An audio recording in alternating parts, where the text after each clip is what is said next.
শুধুমাত্র বেগম খালেদা জিয়া সাজার কারণে পঞ্চম শ্রেণীতে পড়া এক বাচ্চা মেয়ের জীবনে নেমে এসেছিল নানান যন্ত্রণা। হাসিনা পালিয়ে যাওয়ার পর কেমন আছে সেই মেয়েটি? 2023 সালের 26শে মার্চ স্বাধীনতা দিবসের ঘটনা। দিবসটি পালন উপলক্ষে নড়াইলের লোহাগড়া উপজেলা প্রশাসন স্থানীয় মোল্লার মাঠে একটি অনুষ্ঠানের আয়োজন করে। এই অনুষ্ঠানে নড়াইল সদরের লক্ষ্মীপাশা দি লিটল সেইন্ট ইন্টারন্যাশনাল স্কুলের পঞ্চম শ্রেণীর শিক্ষার্থী আন্নুর জাহান তাহা সাবেক প্রধানমন্ত্রী বেগম খালেদা জিয়ার প্রতীকী সেজেছিলেন। তারপর এই মেয়ে এবং তার পরিবারকে কিসের ভিতর দিয়ে যেতে হয়েছে তা জানলে অবাক হবেন।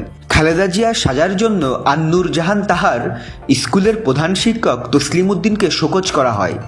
আন্নুর তাহার বাবাকে স্থানীয় লোহাগাড়া পৌরসভার 4র্থ শ্রেণীর চাকরি থেকে সাময়িকভাবে বরখাস্ত করা হয়। ঘটনার পর থেকে বাচ্চা মেয়েটি এবং তার পরিবারের লোকজনদের স্থানীয় প্রশাসন ও আওয়ামী লীগের নেতাকর্মীদের হুমকির মুখে দীর্ঘদিন নিজেদের বসতবাড়ি ছেড়ে অন্যত্র গিয়ে থাকতে হয়েছে।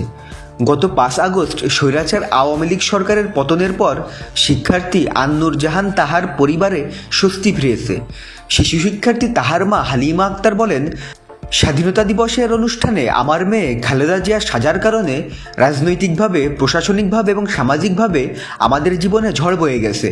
আমার স্বামীকে লোহাগাড়া পৌরসভার চাকরি থেকে সাময়িক বরখাস্ত করায় আর্থিকভাবে চরম কষ্টের মধ্যে দিনাতিপাত করেছি। এ ঘটনার পর বিএনপির ভারপ্রাপ্ত চেয়ারম্যান তারেক রহমানের নির্দেশে বিএনপির নেতাকর্মীরা আমাদের বাড়িতে এসেছিলেন। তারেক রহমানের শুভেচ্ছা জানিয়েছেন। বিএনপির নেতাকর্মীরা আমাদের পাশে দাঁড়িয়েছিলেন। আমার মেয়ের জন্য বিএনপি উপহার সামগ্রীও দিয়েছিল।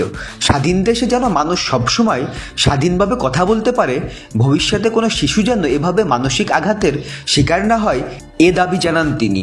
লোহাগড়া উপজেলা নির্বাহী কর্মকর্তা বলেন, 2023 সালের 26শে মার্চ মহান স্বাধীনতা দিবসের কুচকাওয়াজ অনুষ্ঠানে নারী জাগরণের যারা অগ্রদূত তাদের চরিত্র নিয়ে একটি ডিসপ্লে অনুষ্ঠিত হয়েছিল। সেখানে সাবেক প্রধানমন্ত্রী খালেদা জিয়ার প্রতীকী সাজে একটি ডিসপ্লে অনুষ্ঠিত হয়। তখন হয়তো রাজনৈতিক প্রেক্ষাপট বিবেচনায় সে সময় প্রতিষ্ঠানকে শোকজ করা হয়েছিল। প্রতিষ্ঠান সন্তোষজনক জবাব দেওয়ায় আর কোনো কিছুই হয়নি এবং ওই শিক্ষা প্রতিষ্ঠানে স্বাভাবিকভাবে পাঠদান সহ অন্যান্য কাজকর্ম চলছে বলে তিনি জানান।